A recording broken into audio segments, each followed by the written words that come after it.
Уничтожены должны быть правительственные кварталы Киева, Одессы, Берлина и Лондона, Парижа и Вашингтона. Всех тех, кто посмел возродить нацизм и свое сатанинское мурло направить в сторону нашей священной Родины. What the hell was that? Snouts? Nazis? Satan? Am I on LSD? No.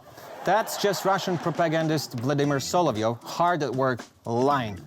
Welcome. My name is Andrii Suslenko, and this is The European Edge, where guys like that are just a daily fact of life. As you can see from that video, and millions others like it, the Russian propaganda war here in the new Europe continues to come at us like a fire hose of weirdness. And it comes in so many delicious flavors. For example, here's the "we didn't start this war, Satan did" angle. Against the godless West. Против нас 50 стран, которых объединяет одно. Always a favorite, and if you need hard proof about those evil Satanists, they have the video evidence. This is how prime-time Russian television portrays Ukraine's President Volodymyr Zelensky as a satanic drug addict. Зеленский столько курит и колет или нюхает, что его невозможно комментировать. Oh my God, Satan and drugs, f***ing terrifying. And I'm of course referring to the editing of that video.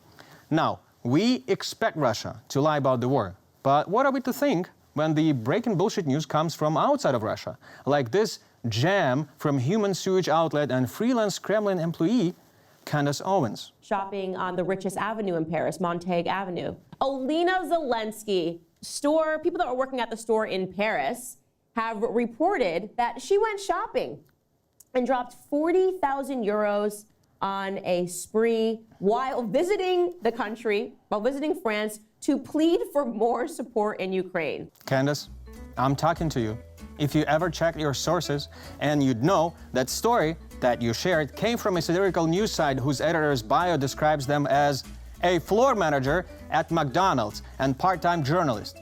But Candace, like most of your friends, you're not interested in facts. So where does she get her facts from? Nowhere. She has no facts. Just take a look at her PolitiFact score. 62% false, 37% mostly false. So that's 99% bullshit. I really don't know what to say about this woman, but I think Dave Chappelle, my favorite, was onto something when he said this. Candace Owens, that rotten bitch. She's the worst. I can't think of a worse way to make money.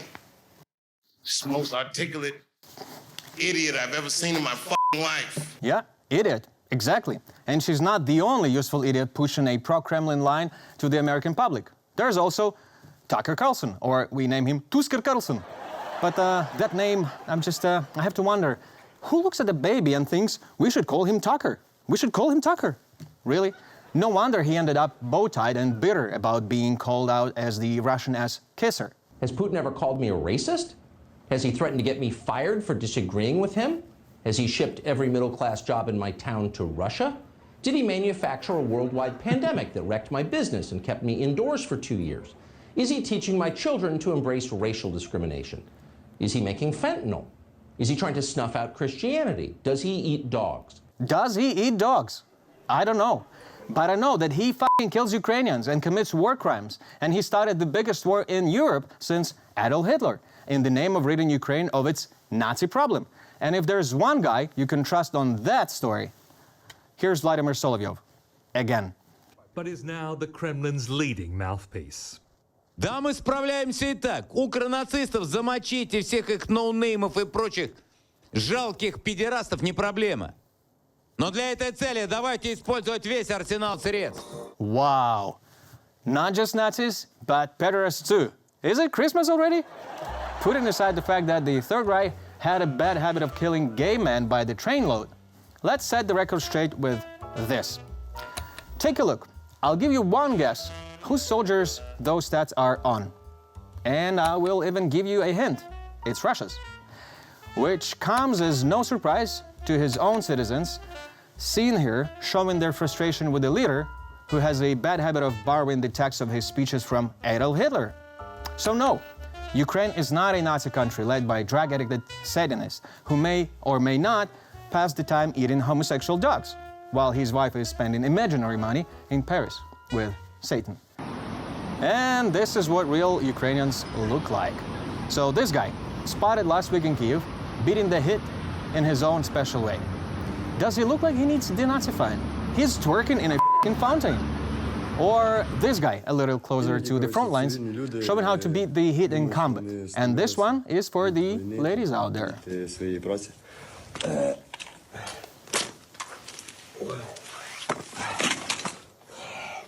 Це нормальний прикол, щоб ніхто не думав, що це фотошоп, сука, якийсь це облилось водою. Ні, ну так ти облився водою, одів броню. Дай тут.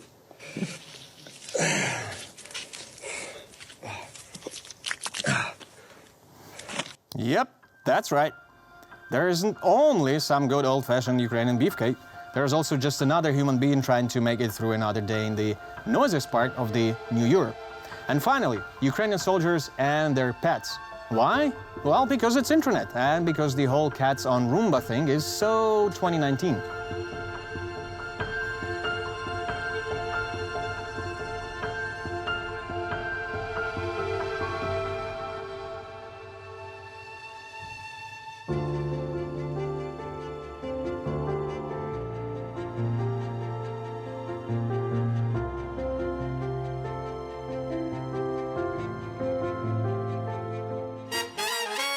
Husband and wife, Ilya Lichtenstein and Heather Morgan, pled guilty to stealing $4.5 billion in cryptocurrency and laundering through, of course, Russian banks.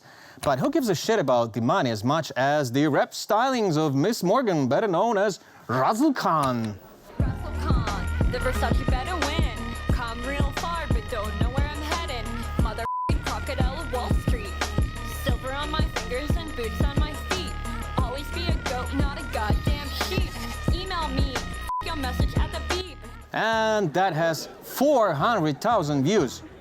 I need those views. And that's the real f***ing crime. Bust a move or just bust it. That crocodile coach and her hubby could get 20 years in prison. So she may want to think about some new lyrics for her act. Thought I was hot with all my crypto jacking.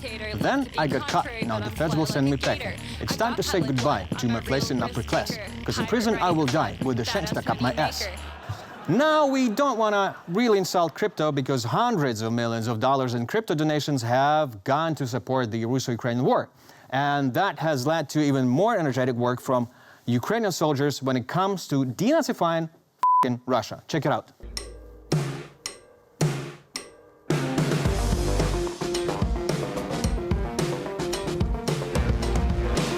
Banging, boys! Speaking of lyrics that touch the heart and damage the brain, do any of you remember this golden oldie?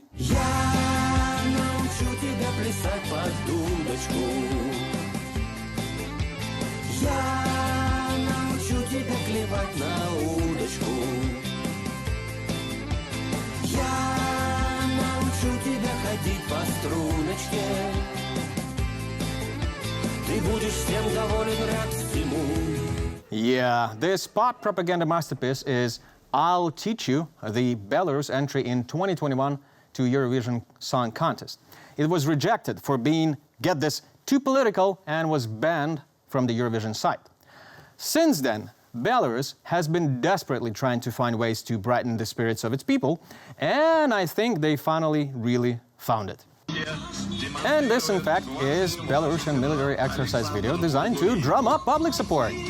And I feel this could be the fine entry to the next Eurovision contest, or maybe Cirque du Soleil or New Village People musical. I have so many questions, like why the flares? As a soldier, do you want to be seen or not seen? This is not a successful camouflage. Make your mind. And what are those other guys doing? Is this some elaborate exercise where you distract the enemy from acrobatics while you pirouette closer to deliver the death blow? Or how much does that guy regret bragging to his captain that he was good at gymnastics? And if you look closely, you'll see that each spin represents one of Lukashenko's rigged elections. And perhaps, just perhaps, it's due to tired Soviet vintage imagery like this, that Lukashenko has invited Wagner troops into Belarus to help with his plans to lick the Kremlin's ass even more deeply than before. I mean, unless you're in a production of West Side Story, jazz hand moves like that aren't going to do much to defeat your enemy. So, welcome to Belarus Wagner Group. Military exercises begin at 0900 hours. Tutus are optional, tap shoes are not, and 1, 2, 3, 4, 5, 6, 7, 8. Met to discuss ways to find a peaceful settlement to the war. Kyiv aimed to build support for the restoration of its territory and the withdrawal of all Russian troops. Russia did not attend. Yep, 40 countries met in Jeddah, Saudi Arabia, to discuss potential ways to arrive at Ukrainian peace. And who wasn't there? Russia. Who was there? China. Wait, what the f***? Has China's no limits agreement with Big Daddy Putin reached its limit?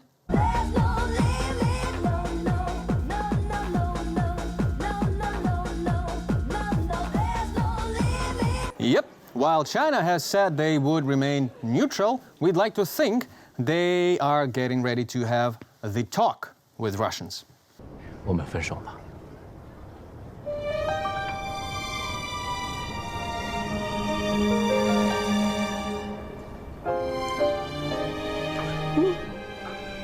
Please, Xi Jinping, you can leave me. No, you can leave me. No, Vladimir, Vladi, sugar tits. It's not about you, it's about me. I'm actually pretty sure it's all about China trying to put its best face forward to the world, while still playing footsie with Russia. But you take what you can get. By the way, did anyone catch the capital irony of a peace summit being held in Saudi Arabia? I repeat, in Saudi Arabia. 'Cause I got a peaceful, easy feeling, and I know you won't let me down. You take what you can get. Now we turn to Niger, the former French colony in West Africa, where a military coup is happening right now. Supporters of Niger's coup gather at a stadium in the capital Niamey. Attended by some 30,000 people, the rally took place on Sunday as a deadline to release and reinstate. But why are they waving Russian flags around? And why is that guy wearing a Batman mask? Okay, so there's a coup happening. First thing I should probably do is go home and get my Batman mask. But believe it or not, this is not the most confusing thing. The most confusing thing is how the Wagner Group might be involved. То, что произошло в Нигере, назревало не один год. Бывшие колонизаторы пытаются держать в узде народы африканских стран. Население страдает. 1000 бойцов ЧВК «Вагнер» способны наводить порядок и уничтожать террористов, не давая им наносить вред мирному населению государств. Which to anyone who knows anything about West Africa is about as convincing as a Candace Owens monologue. So what's actually happening? Well, Prigozhin denied direct involvement in the coup, but the fact is that Wagner has been in Africa for a while now, often in former French colonies and often arming insurgents. So much so, they made a movie about themselves.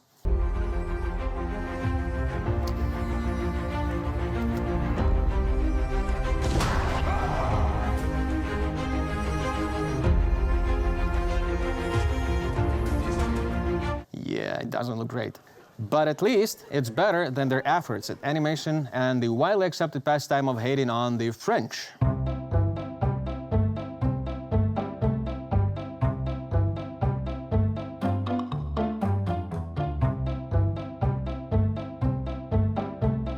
Alrighty, let's check out the IMDb page for Tourist. 1 star, 1 star, 1 star, and 8 out of 10? Tourist is not a bad Russian film action movie. Well, I wonder who wrote that. And I'm gonna guess it was someone from the Wagner Group. And let's remember, who have enough grim determination to tape a guy's head to a cinder block and beat him to death with a f***ing sledgehammer. And even they couldn't bring themselves to say it was a good Russian film action movie. Coming soon, the ultimate grudge match we've all been praying for. A multi-billionaire with Asperger's syndrome whose social media platform steals your data and rapes your children takes on a multi-billionaire egomaniac who's nearly bankrupted Twitter and builds giant rockets to compensate for his tiny dick. It's the asshole billionaire thrillionaire you don't want to miss.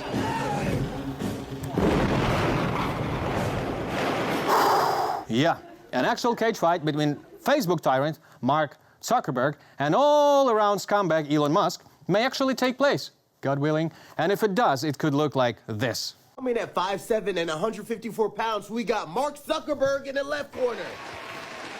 And then coming at 5'11" at 180 pounds, we got Elon Musk in the right corner. Let the boxing match begin. What's going on? Oh my God. Well, I've seen worse things happen in a cage fight. But what if Elon and Mark both wind up killing themselves in the cage? Who wins then? I'm gonna tell you who wins. You, me, everyone, all of humanity. On this show, we like to talk about the New Europe. But what exactly is the New Europe? Well, I can tell you what it isn't. It isn't this. Hello, my name is Borat. I'm a Kazakhstani. This is town Kusak. Okay, nada. And over here, live town Mukasoyevno, the town mechanic and abortionist. Look, okay, maybe it's a little bit of funny, but this is the stereotype of Eastern Europe that people from here have to deal with. I mean, it's not like Lithuanians really have festivals where they get dressed up in crazy costumes and dance to accordion music.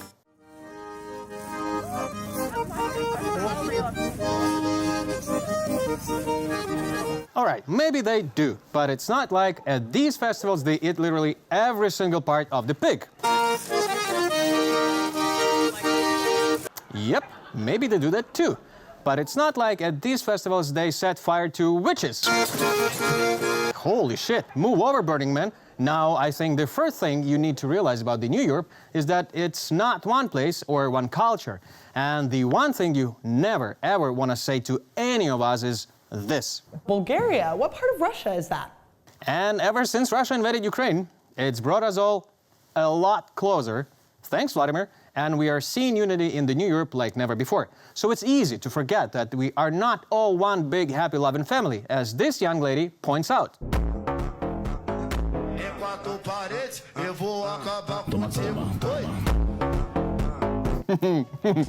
Yeah, but what we are is an incredible, diverse, passionate, brave group of cultures who are no longer willing to be left out of the conversation when Europe is discussed.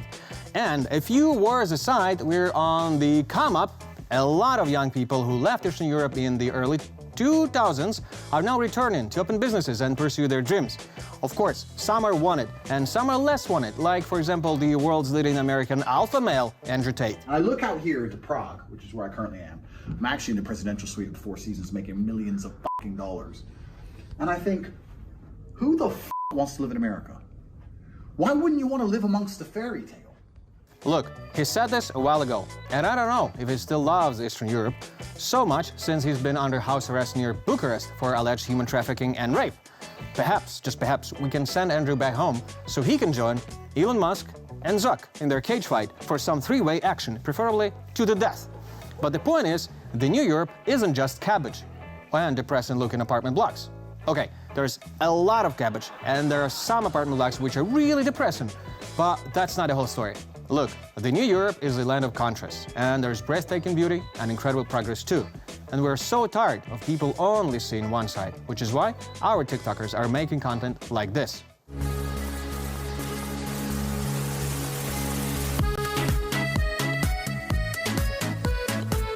So what do you think is the New Europe? More than anything, the New Europe is a state of mind. And it's a state of mind that believes that Europe is more than just the spotless streets of Geneva or the Michelin-starred restaurants of Paris or the trendy nightclubs of Berlin. Europe is us, all of us, too.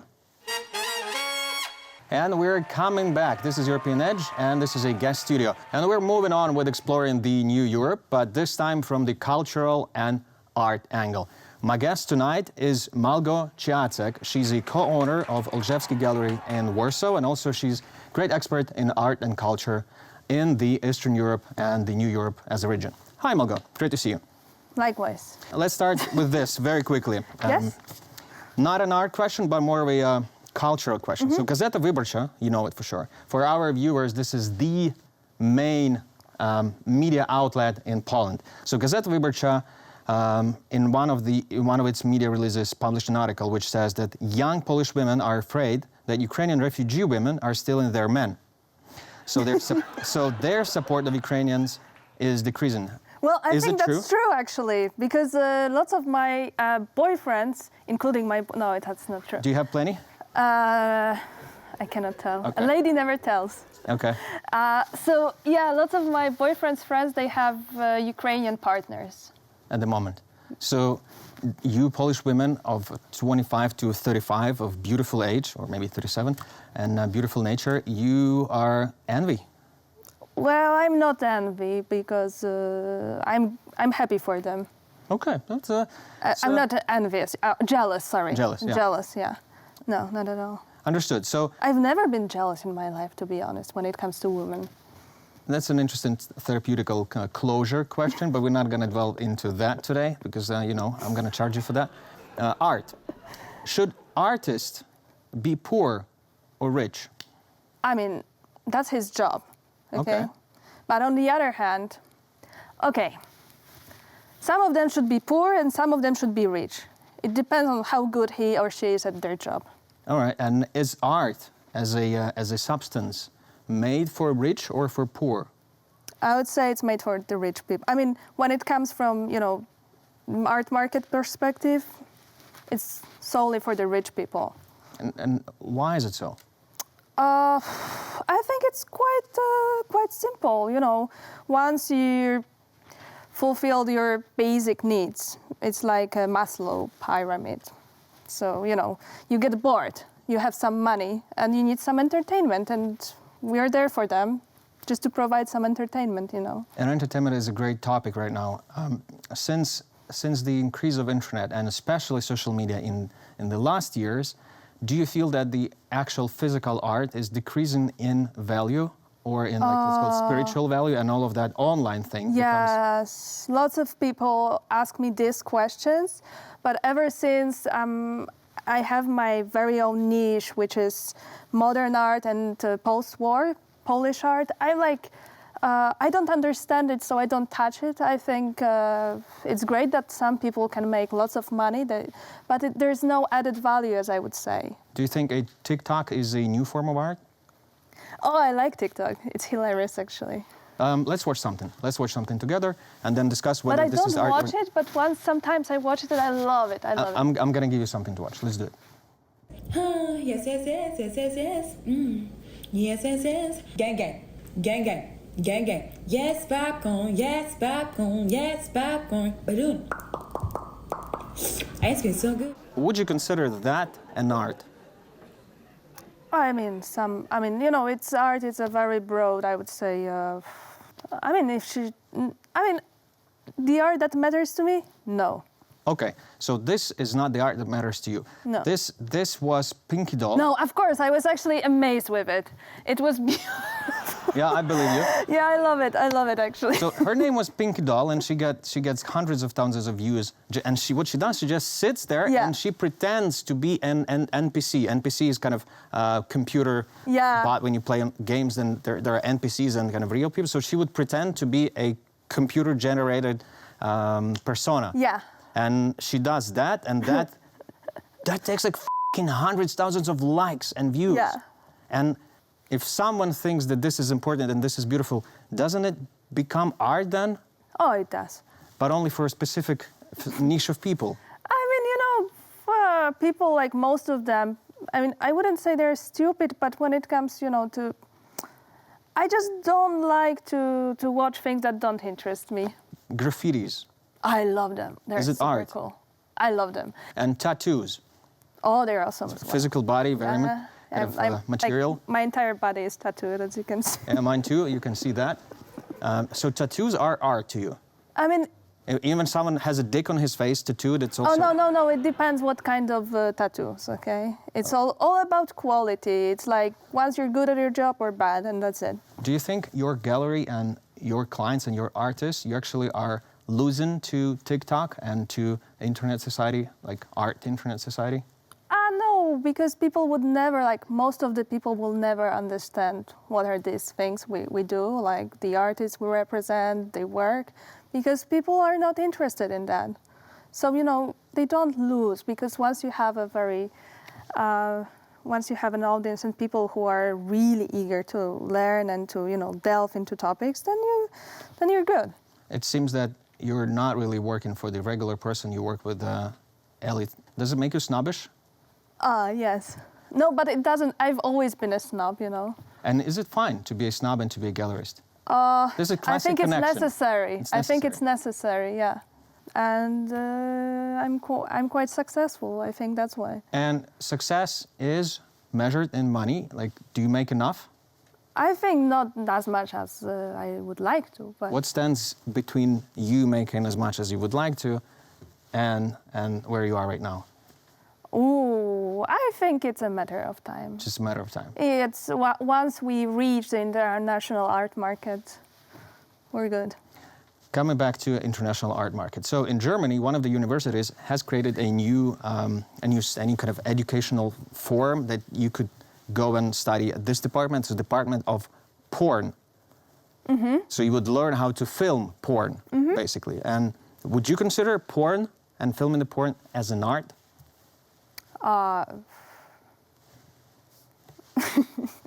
Well, of course. Is it a joke? What kind of porn would you consider art? Gangbang? Actually, I've never watched porn, to be honest. Oh, Yeah. okay. You should start. Yeah, It could probably. be fun. As long as it's art. You told me it's an art, so maybe. You told me it's an art. That's I don't have an issue with that at the moment. That's true, actually. Yeah. How much would I pay for one of your works in your gallery right now at the average price? Average? Average, yeah. I would say. In euros. In euros. Mm-hmm. 10,000 euros. 10,000 euros. Yes. All right, that's a great way to make money. I hope you will start making money soon. No, I mean I'm making money, but you know. And how much do you think a regular Pole would want to spend on art? And as little as he can. And Poland, you should know that Poland is very rich of middle class people, and so the average amount of money is way bigger than I the would thing. like to spend as little as I can on the best art. So this is what everyone is thinking. That's very entrepreneurial. And with this, I'm going to show you my art that I did, and Yes. I just want to ask you whether, whether this is this might cost something. Like, can I earn 10,000 euros per piece? Yeah. Yeah. Like, how should I improve my? No, my you drawing? shouldn't, because it's very interesting. I really like the composition. Yeah. It's a very classical one. Classical one. So you have this. It's divided in 3 parts. So it's So it's very harmonious. Ah, okay. It's half abstract, half figurative. Okay. Which is incredible. I'm incredible. Yeah. Yes, yes. And then you have, because we couldn't tell, could we, like, whether it's a train or maybe this is, he just draws from, you know, from this, This is a house that I dream of. Constructivist, don't tell it. Okay. All right. And with this house that I dream of, and my guest trying to... No, these are geometric shapes, and me then look- it's Russian constructivism. Amazing, well Holy done. no, it's Ukrainian And then constructivism. yes, okay, so and then, you know, you have trees, and I can recognize these are trees. So, Yeah, you know, these are trees. Abstract versus figurative, amazing. No bloody idea what, okay, this is, okay, so this is what?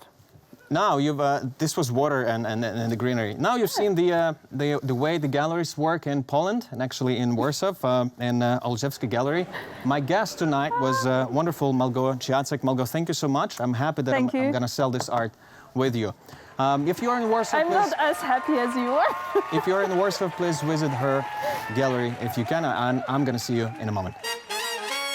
And that is our time here at European Edge for this week. And what a time it's been! Please remember to follow us here on the Gaze Media platform and like us and comment on YouTube.